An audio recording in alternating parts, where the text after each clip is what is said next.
সবার সম্মিলিত প্রচেষ্টায় উন্নত বাংলাদেশ গড়ার অঙ্গীকার প্রধানমন্ত্রীর। জুলাইয়ে শহীদ ও আহত 10 পরিবারের সদস্যকে চাকরি প্রদান।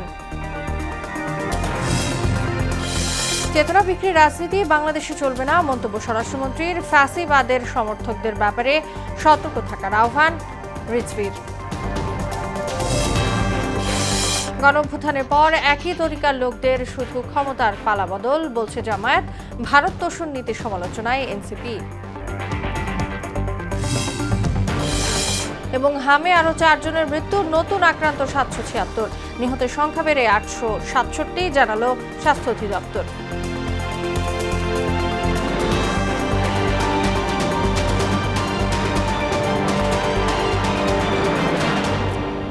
আসসালামু আলাইকুম, স্বাগত মোহনা সংবাদে। এতক্ষণ শুনছিলেন শিরোনাম, পুরো সংবাদের সঙ্গে আছি তাসনিয়া বিনতে তাহের।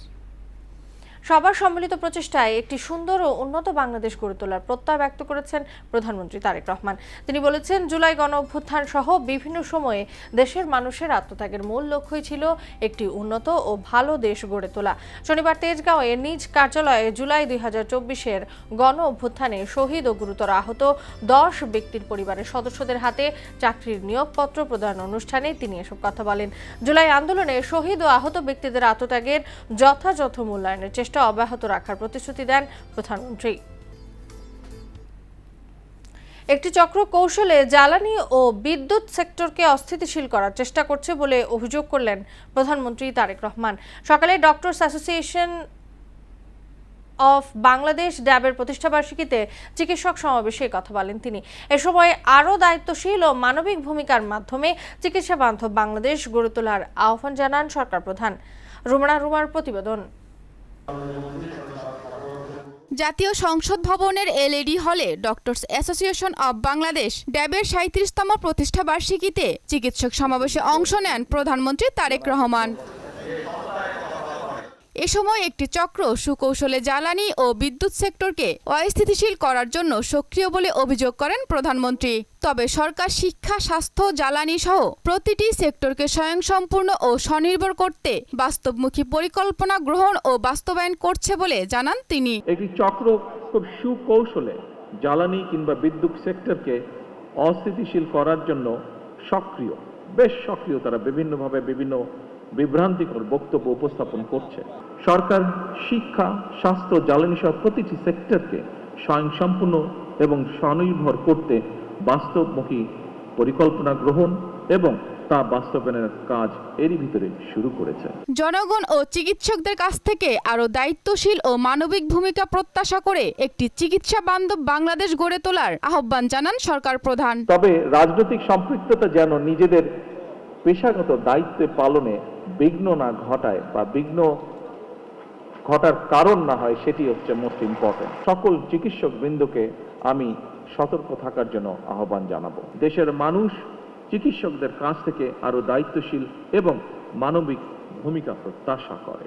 আসুন আমরা সকলে মিলে এমন একটি চিকিৎসা বান্ধব বাংলাদেশ গড়ে তুলি যেখানে দেশের প্রতিটি মানুষ মানসম্মত স্বাস্থ্য সেবা পাবে এবং উন্নত চিকিৎসার জন্য বিদেশমুখী হবে না আর, ইনশাআল্লাহ। বিদ্যমান চিকিৎসা ব্যবস্থার উন্নয়নে সরকার নতুন করে আরো 1 লক্ষ স্বাস্থ্যকর্মী নিয়োগ করছে বলেও জানান প্রধানমন্ত্রী। বর্তমান সরকার আরো 1 লক্ষ হেলথ ওয়ার্কার বা স্বাস্থ্যকর্মী নিয়োগ করতে যাচ্ছে। আমরা পেয়েছি একটি দুর্বল অর্থনীতি, বিভাজিত প্রশাসন, ভঙ্গুর শিক্ষা বা ভঙ্গুর স্বাস্থ্য ব্যবস্থা। সেই অবস্থা থেকে সরকার চেষ্টা করছে সমগ্র দেশকে সফলভাবে ঘুরে দাঁড় করাতে পারে। রুমা, মোহনা সংবাদ। দিল্লিতে বসে শেখ হাসিনা বাংলাদেশের রাজনীতি নিয়ে যে বক্তব্য ও রাজনৈতিক তৎপরতা চালাচ্ছেন তার দায় ভারত এড়াতে পারে না বলে মন্তব্য করেছেন স্বরাষ্ট্রমন্ত্রী সালাউদ্দিন আহমদ। আর ফ্যাসিবাদের দোসরদের ফেরাতে যারা নমনীয় সুর দেখাচ্ছেন তাদের বিষয়ে দেশবাসীকে সতর্ক থাকতে বলেছেন প্রধানমন্ত্রীর রাজনৈতিক উপদেষ্টা রুহুল কবির রিজভী। সকালে ঢাকা বিশ্ববিদ্যালয় সিনেট ভবনে এক আলোচনায় এসব কথা বলেন তারা। তানসির ভূঁইয়ার প্রতিবেদন। 2 বছর পেরিয়ে গেলেও ফ্যাসিস্ট সরকারের পতনের দাগ যেন এখনো লেগে আছে ছেলেহারা এই মায়ের কান্নায়। আমার এই দুনিয়ার থাকা না, এখন মনে হয় আমার মৃত্যু মতো আমি বেঁচে আছি। শহীদ পরিবারগুলোর দাবি পূরণে সরকার কাজ করবে বলে জানান তারা। ফ্যাসিস্ট সরকারের শাসনামলে আমরা যেরকম নির্যাতিত নিপীড়িত ছিলাম, মাননীয় প্রধানমন্ত্রী তারেক রহমানের নেতৃত্বে যে সরকার আছে, সাধারণ মানুষ যেন বলতে পারে আমরা ভালো আছি। আমরা দেখেছি মাননীয় প্রধানমন্ত্রী নির্বাচিত হওয়ার পরের দিনই তার বিরোধী দলের নেতাদের বাসায় গিয়েছেন এবং এই পুরো বাংলাদেশকে একটি বার্তা দিয়েছেন এই রাজনৈতিক সংস্কৃতি পরিবর্তনের। স্বরাষ্ট্রমন্ত্রী বলেন, একই সঙ্গে শেখ হাসিনাকে ভারতে রাজনৈতিক কর্মকাণ্ড চালানোর সুযোগ দেয়া এবং বাংলাদেশের সঙ্গে বন্ধুত্বপূর্ণ সম্পর্ক দুটো বিষয় একসঙ্গে চলতে পারে না। গণহত্যার জন্য যিনি দায়ী, যিনি এই দেশে মানবতা বিরোধী অপরাধ করেছেন, জাতিসংঘের রিপোর্ট মধ্যে 1400-রও বেশি মানুষকে হত্যা করেছেন, সেখানে নারী শিশুর ভাগ ছিল 13-14 এবং আসমান থেকে হেলিকপ্টার থেকে গুলি করে এই দেশের জনগণকে হত্যা করেছেন। এরপরেও কি তাকে ডেমোক্রেটিক কালচারের কোন নেতা হিসেবে ভারত স্বীকৃতি দিতে পারে? দেশে আর চেতনা বিক্রির রাজনীতি চলতে দেয়া হবে না বলে জানান তিনি। 16 তারিখে যখন আবু সাঈদ শাহাদাত বললেন, তখন আমার নেতা সরাসরি বললেন দফায় দাবিয়ে খুনে হাসিনা পদত্যাগ। এছাড়া কিন্তু আমরা ছাত্র বন্ধুদের নেতৃত্বকে তো আমরা অস্বীকার করি না। বেশিরভাগ বিরোধী গণতান্ত্রিক আন্দোলনে যে স্পাত কঠিন ঐক্য সৃষ্টি হয়েছিল, সেই ঐক্যকে আমাদের ধরে রাখতে হবে, সেই ঐক্যকে শক্তিতে পরিণত করতে হবে এবং সেই ঐক্য নিয়েই আমাদেরকে এগোতে হবে। এতে প্রধানমন্ত্রীর রাজনৈতিক উপদেষ্টা অভিযোগ করে বলেন, দেশের উন্নয়ন বাধাগ্রস্ত করতে চক্রান্ত করছে একটি গোষ্ঠী। প্রধানমন্ত্রী তিস্তা ব্যারেজের যে মহাপরিকল্পনার কথা তিনি বলছেন, এটা হতে পারে তিনি চায়না সফর করেছেন এবং চীন, মায়ানমার, বাংলাদেশ করিডোরের কথা বলছেন। সেই কারণেই কি হাসিনা কার্ড খেলা হচ্ছে? এটা হচ্ছে মানুষের কাছে সবথেকে বড় প্রশ্ন। সব ষড়যন্ত্র প্রতিহত করে গণতন্ত্রকে শক্তিশালী করতে দলমত নির্বিশেষে দেশবাসীকে এক থাকার আহ্বানও জানান রেজভী। দেশটা একটা স্মুথলি চলুক, সেটাকে গ্রাহ্য না করে একটা পাতানো পরিস্থিতি তৈরি করে, সন্ত্রাসের পরিস্থিতি তৈরি করে এটাকে অস্থিতিশীল করা একটা প্রচেষ্টা কোনো না কোনো ভাবে চালানো হচ্ছে।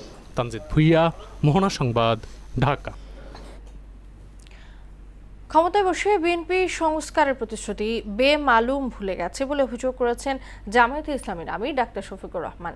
দলীয় লোকদের কিছু কার্ড দেয়া ছাড়া পুরনো বন্দোবস্তের বাইরে কিছুই করতে পারছে না বলেও উল্লেখ করেন তিনি। রাজধানীতে এক অনুষ্ঠানে এসব কথা বলেন তিনি। আরও জানাচ্ছেন উষা ফেরদৌস। 29 মিন্টো রোডে বিরোধী দলীয় নেতার সরকারি বাসভবনে জুলাই এখনো শেষ হয় নাই শীর্ষক স্থিরচিত্র প্রদর্শনী পরিদর্শন করেন বিরোধী দলীয় নেতা ও জামায়াত আমির ডাক্তার শফিকুর রহমান। পরে প্রেস ব্রিফিংয়ে তিনি বলেন, জনগণের অধিকার নিশ্চিত হলেই প্রকৃত অর্থে জুলাইয়ের সমাপ্তি হবে। যে নির্বাচন হলো, যে কায়দায় হোক তারা গেলেন ক্ষমতায়, প্রতাপ পেয়ে গেলেন, এবার তাদের মানসিকতা বদলে গেল। দুইটা শপথ নেওয়ার কথা, একটা নিলেন আর একটা নিলেন না। তারা বলতেছেন এটা সংবিধানে নাই। ভাই, সংবিধান তো 26 সালের নির্বাচনও নাই, কিন্তু সেই চাঁদাবাজি আগের চাইতে বেশি, সেই দুর্নীতি আগের চাইতে বেশি, সেই দলীয়করণ আগের চেয়ে বেশি। এর জন্য কি এতগুলা জীবন জ্বলল, এতগুলা মানুষ পঙ্গু হলো? সেখান থেকে কাকরাইলে ইনস্টিটিউশন অব ডিপ্লোমা ইঞ্জিনিয়ার্সে আয়োজিত জাতীয় উলামা প্রতিনিধি সম্মেলনে যোগ দেন জামায়াত আমির। 5 ওয়াক্ত মসজিদের নামাজ, জুমার নামাজ। সম্মেলনে বক্তারা দেশের স্বার্থে সবাইকে ঐক্যবদ্ধ থাকার আহ্বান জানান। আমরা ক্ষমতায় যেতে চাই দিনকে বিজয়ী করার জন্য। জুলুম, নির্যাতন, অত্যাচার প্রসারিত হয়েছে। সেই জায়গা থেকে যদি মানবতাকে ফিরিয়ে আনতে হয়, তাহলে সে আগের দ্বারাই আসতে হবে। যে আমরা যেখানেই থাকি না কেন, সেখানে আমরা ঐক্যবদ্ধ থাকবো। ঐক্যে করে আগামীর বাংলাদেশ গড়তে হলে ওলামায়ে কেরামের ঐক্য লাগবে। এ সময় আলেম সমাজকে উস্কানিমূলক বক্তব্য দিয়ে সমাজে বিভেদ সৃষ্টি না করার আহ্বান জানান তিনি। নিজের থেকে কেউ কোনো উস্কানিমূলক বক্তব্য দিয়ে বিশৃঙ্খলা যেন আমরা সৃষ্টি না করি, এটা খেয়াল রাখতে হবে। হক কথা বলবেন, মাউইজায়ে হাসানার সাথে বলবেন, হিকমার সাথে বলবেন। তারপরে যেটা হবে তাবিল তো জামিয়া, সমস্যা নেই। সম্মেলনে কলেজ মাদ্রাসা ইসলামী শিক্ষা সংকোচন বন্ধ সহ 6 দফা প্রস্তাবনা তুলে ধরা হয়। অবিলম্বে মাদ্রাসা শিক্ষা সংকোচন নীতি বন্ধ করুন। উষা ফেরদৌস, মোহনা সংবাদ, ঢাকা। নির্বাচনের পরে বিএনপি জুলাই জাদুঘরের কাঠামো পরিবর্তন করেছে বলে অভিযোগ করেছেন এনসিপির আহ্বায়ক নাহিদ ইসলাম। সকালে জুলাই জাদুঘর পরিদর্শন শেষে তিনি বলেন, বিএনপি ভারতকে ভয় পায় বলে জাদুঘরে ফেলানি হত্যাকাণ্ড ঘটনাটি রাখেনি। সরকারের আপোষকামী মনোভাবের কারণে শেখ হাসিনা দিল্লিতে সংবাদ সম্মেলন করছে বলেও অভিযোগ করেন নাহিদ। জুলাই গণঅভ্যুত্থানের যে সেগমেন্টগুলো রাখা হয়েছে সেগুলোকে আরও এলাবোরেট করা উচিত। তো কিছু পরিবর্তন আমরা দেখতে পেয়েছি যে এই সরকার এসে পরিবর্তন করেছে। এটা খুবই ঝুঁকির মধ্যে এই জাদুঘরটা, নিরাপত্তাহীনতা এবং ঝুঁকির মধ্যে এই জাদুঘরটা আছে। ফলে আমরা সরকারকে দ্রুত আহ্বান জানাবো যে জাদুঘরটা যদি সঠিকভাবে পরিচালনা করতে চাই, মানুষের জন্য দেখার ব্যবস্থা করতে চাই, তাহলে এটা দ্রুত সময়ের মধ্যে এটা জনবল নিয়োগ দিতে হবে, তারা যাতে এটা দেয়। গণঅভ্যুত্থানের সঙ্গে সর্বপ্রথম জামায়াতের আমির ডাক্তার শফিকুর রহমান বেইমানি করেছেন বলে মন্তব্য করেছেন প্রধানমন্ত্রীর রাজনৈতিক সহকারী রাশেদ খান। শনিবার সকালে ঝিনাইদহের ঐতিহ্যবাহী মুরারিদহ এলাকার মিয়ার দালান পরিদর্শন শেষে এই মন্তব্য করেন তিনি। রাশেদ খান বলেন, এদেশের যা কিছু ইতিবাচক পরিবর্তন তা শহীদ প্রেসিডেন্ট জিয়াউর রহমান এবং পরবর্তীতে বেগম খালেদা জিয়ার হাত ধরে হয়েছে। জানান, ঠিক একইভাবে আগামীর বাংলাদেশের পরিবর্তন হবে প্রধানমন্ত্রী তারেক রহমানের নেতৃত্বে। গণঅভ্যুত্থানের সাথে সর্বপ্রথম বেইমানি করেছে ডাক্তার শফিকুর রহমান। ক্ষমতায় আসার জন্য জামাত এমন কোনো অন্যায়, অপরাধ বা অপকর্ম বা মিথ্যাচার, ভণ্ডামি, মুনাফিকি বাকি ছিল না যে তারা করে নাই। কিন্তু এদেশের জনগণ তারা বুঝতে পেরেছে যে এই দেশের যতটুকু পরিবর্তন সেটা শহীদ প্রেসিডেন্ট জিয়াউর রহমানের হাত ধরে এবং পরবর্তীতে দেশনেত্রী বেগম খালেদা জিয়ার হাত ধরে, এবং বর্তমানে বাংলাদেশে যদি পরিবর্তন হয় সেইটা হবে বর্তমান প্রধানমন্ত্রী জনাব তারেক রহমানের নেতৃত্বে। আওয়ামী লীগ আমলে ডিজিএফআই এর আয়নাঘরে বিরোধী মত দমনে অমানবিক নির্যাতন চালানো হতো বলে জানিয়েছেন আন্তর্জাতিক অপরাধ ট্রাইব্যুনালের চিফ প্রসিকিউটর মোহাম্মদ আমিনুল ইসলাম। সকালে জয়েন্ট ইন্টারোগেশন সেল পরিদর্শন শেষে একথা জানান তিনি। ১/১১-র পর বর্তমান প্রধানমন্ত্রী তারেক রহমানকে জেআইসিতে এনে নির্যাতন করা হয়েছিল বলেও জানান চিফ প্রসিকিউটর। মুদাসির আলীর প্রতিবেদন। আওয়ামী লীগ সরকারের ফ্যাসিস্ট আচরণের অন্যতম পরিচয় বহন করে টর্চার সেল খ্যাত আয়নাঘর। র্যাবের পাশাপাশি ডিজিএফআইয়ের সদর দপ্তরেও ছিল এই নির্যাতন সেল।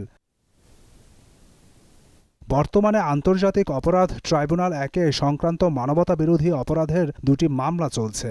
এর মধ্যে একটি ডিজিএফআইয়ের আয়নাঘর বা জিআইসিতে গুম নির্যাতন হত্যা মামলা। এ মামলায় শেখ হাসিনা সহ মোট আসামি 13 জন।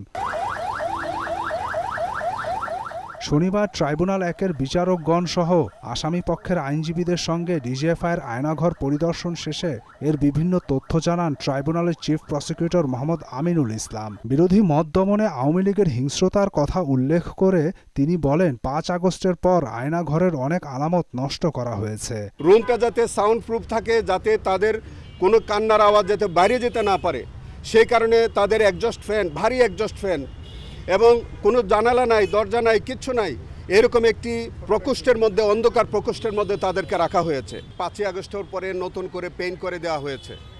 অনেক জায়গায় সিমেন্ট দিয়ে এবড়ো তেবড়ো করে ওয়ালগুলো আগের যে অবস্থাটা সেটা নষ্ট করে দেওয়া হয়েছে। শুধু আওয়ামী আমলেই নয়, 1/11-র সময়ও এই ডিজিএফআইয়ের বন্দিশালায় বর্তমান প্রধানমন্ত্রী তারেক রহমানও নির্যাতনের শিকার হয়েছিলেন বলে জানান চিফ প্রসিকিউটর। 1/11-র সময় আজকের মাননীয় প্রধানমন্ত্রী জনাব তারেক রহমানকে আজকের যে জেআইসি সেলটি আমরা পরিদর্শন করেছি তারই কোনো একটি কামরায় তাকেও কিন্তু সেখানে আনা হয়েছে, তার উপরে নির্যাতন করা হয়েছিল।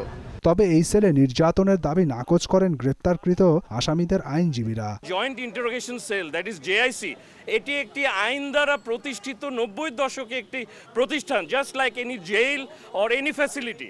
জেলখানার জেলার যেরকম ডিসাইড করে না অথবা ডিসিশন নেন না এখানে কাকে আনা হবে, কতদিন রাখা হবে এবং কবে ছাড়া হবে, এটা তাদের ডিসিশন না। আমাদের এই 3 জন আসামি অথবা ক্লায়েন্টের একই রোল ছিল। আরও যেসব আয়নাঘর রয়েছে সেগুলো পর্যায়ক্রমে পরিদর্শন করা হবে বলে জানিয়েছে প্রসিকিউশন। মুদাসসির আলী, মোহনা সংবাদ, ঢাকা। দেশে হাম ও হামের উপসর্গে 24 ঘন্টায় আরও 4 জন মারা গেছে।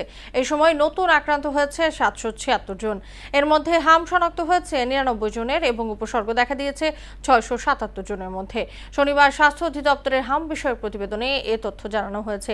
সরকারের এই সংস্থার তথ্য অনুযায়ী গেল 15 মার্চ থেকে এ পর্যন্ত হাম ও হামের উপসর্গ নিয়ে দেশে মোট 867 জনের মৃত্যু হয়েছে।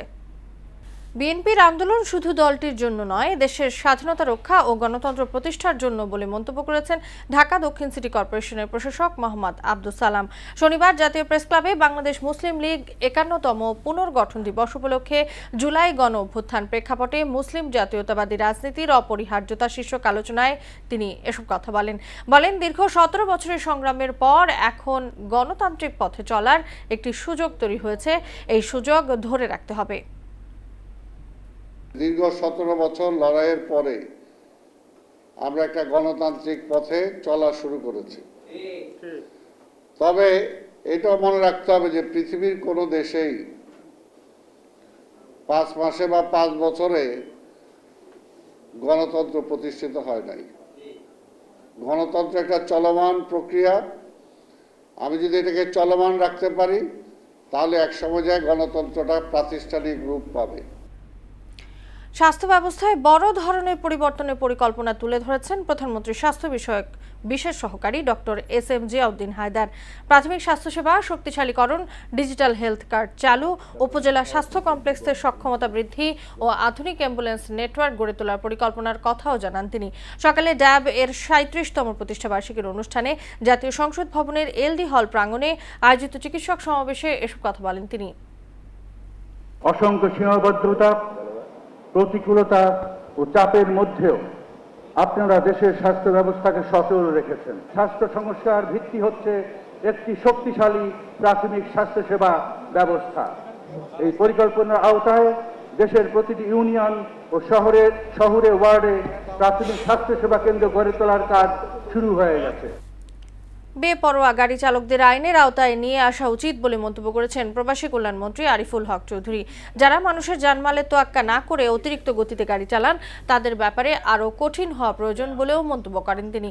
দুপুরে সিলেট এম.এ.জি. ওসমানী মেডিকেল কলেজ হাসপাতালে সড়ক দুর্ঘটনায় আহতদের দেখতে গিয়ে এসব কথা বলেন তিনি।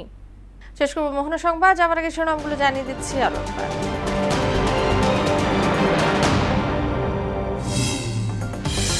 সবার সম্মিলিত প্রচেষ্টায় উন্নত বাংলাদেশ গড়ার অঙ্গীকার প্রধানমন্ত্রীর। জুলাইয়ে শহীদ ও আহত 10 পরিবারের সদস্যকে চাকরি প্রদান। চেতনা বিক্রি রাজনীতি বাংলাদেশে চলবে না, মন্তব্য স্বরাষ্ট্রমন্ত্রীর। ফ্যাসিবাদের সমর্থকদের ব্যাপারে সতর্ক থাকার আহ্বান রিজভির।